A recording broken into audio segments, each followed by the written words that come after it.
தமிழக அரசு போக்குவரத்து கழக ஊழியர்களின் கோரிக்கையை ஏற்றுக்கொண்டு வேலைநிறுத்த முடிவுக்கு தீர்வு காண வேண்டும். சிவகங்கையில் ராஜா பேட்டி. சிவகங்கையில் நடைபெற்ற பாஜக பூத் கமிட்டி ஆலோசனைக் கூட்டத்தில் பங்கேற்ற ராஜா செய்தியாளர்களை சந்தித்த போது இவ்வாறு கூறினார்.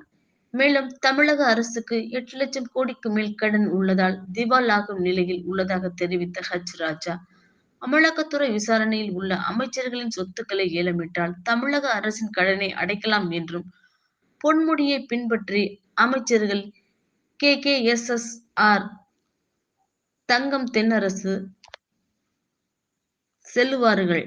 நாடாளுமன்ற தேர்தலுக்குள் அரை டஜன் அமைச்சர்கள் சிறை சென்றால் நல்லது என்றவர், ஊழல் செய்த மக்கள் பணத்தை சுரண்டியவர்கள் சிறைக்கு சென்றால் அது மக்களுக்கு மகிழ்ச்சியை அளிக்கும் என ராஜா கூறினார். இந்தியாவில் மின்னணு வாக்குப்பதிவு முறை சரியானதுதான் என்றும், மீண்டும் வாக்குச்சீட்டு முறை தேவையில்லை என்றவர், சென்னையில் நடைபெறும் உலக முதலீட்டாளர்கள் மாநாட்டில் முடிவுகள் உண்மையானால் அதனை பாராட்டலாம் என்றும் தெரிவித்தார். மக்களுக்கு சிரமங்கள் கூடும். ஆகவே அரசாங்கம் உடனடியாக அவர்களுடைய நியாயமான கோரிக்கைகளை ஏற்றுக்கொள்ள வேண்டும். போராட்டம் நடக்காமல் அதை தவிர்ப்பதற்கு அரசு நடவடிக்கை எடுக்க வேண்டும். வர்ற தகவல்கள் என்கரேஜிங்காக இல்லை. காரணம், தமிழ்நாட்டில் அடுத்த சில மாதங்களுக்குள்ள ஊழியர்களுக்கு சம்பளம் போட முடியுமா அப்படிங்கிற சந்தேகமே இன்றைக்கி மக்கள் மனதில் ஏற்பட்டிருக்கு. அந்த அளவுக்கு திவாலாகி போன ஒரு மாநிலமாக நீங்கள் பார்த்தா 8 லட்சம் கோடிக்கு மேலே தமிழ்நாடு அரசாங்கத்திற்கு கடன் இருக்குது. இதுக்கு எனக்கு ஒரு சஜஷன் இருக்குது. அதாவது இந்த திமுகவில் இப்போ இருக்கிற சார்ஜ் ஷீட்டட் இடியில் யார் யாரெல்லாம் விசாரணையில் இருக்காங்களோ அவங்களோட சொத்துக்களை எல்லாம் ஏலம் போட்டால் தமிழ்நாடு அரசாங்கத்தினுடைய கடனையே கொடுத்துடலாம். அதனால் போக்குவரத்து ஊழியர்களுக்கு ஏதோ ஒரு மந்திரி அவரோட சொத்துக்களெல்லாம் ஏலம் விட்டால் கூட கொடுத்துட முடியும். ஏன்னா என்ன சொல்கிறேன், எல்லாம் ப்ரொப்போசல் தானே.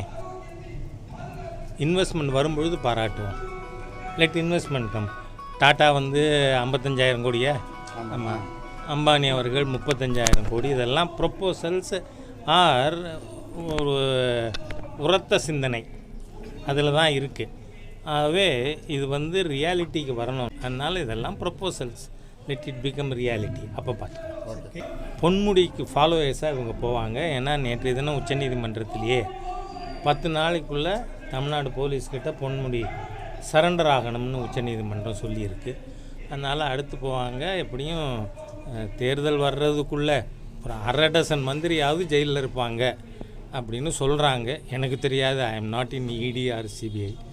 அதனால் எது நடக்கிறதோ நடந்தால் நல்லது. ஏன்னா ஊழல் செஞ்சு மக்கள் பணத்தை சுரண்டியவர்கள் சிறைக்கு போகிறாங்கங்கிறது மக்களுக்கு மகிழ்ச்சி அளிக்கக்கூடிய விஷயம். நான் என்ன சொல்கிறேன், தேவையில்லை. It is time tested. நீங்கள் ஏன்னா நாம் அமெரிக்கா போன்ற நாடுகள் நம்மள்கிட்ட கேட்குறாங்க. அவங்க இன்னும் வாக்கு சீட்டு பயன்படுத்துகிறாங்க. ஆனால் இந்தியாவில் இது இஃபெக்டிவாக ஃபுல் ப்ரூஃபாக நடக்கும் அப்படின்னு பார்த்துருக்கோம். அதனால் திருப்பியும் பழங்காலத்துக்கு போகணும் அப்படிங்கிற அவசியம் இல்லை. நல்லது.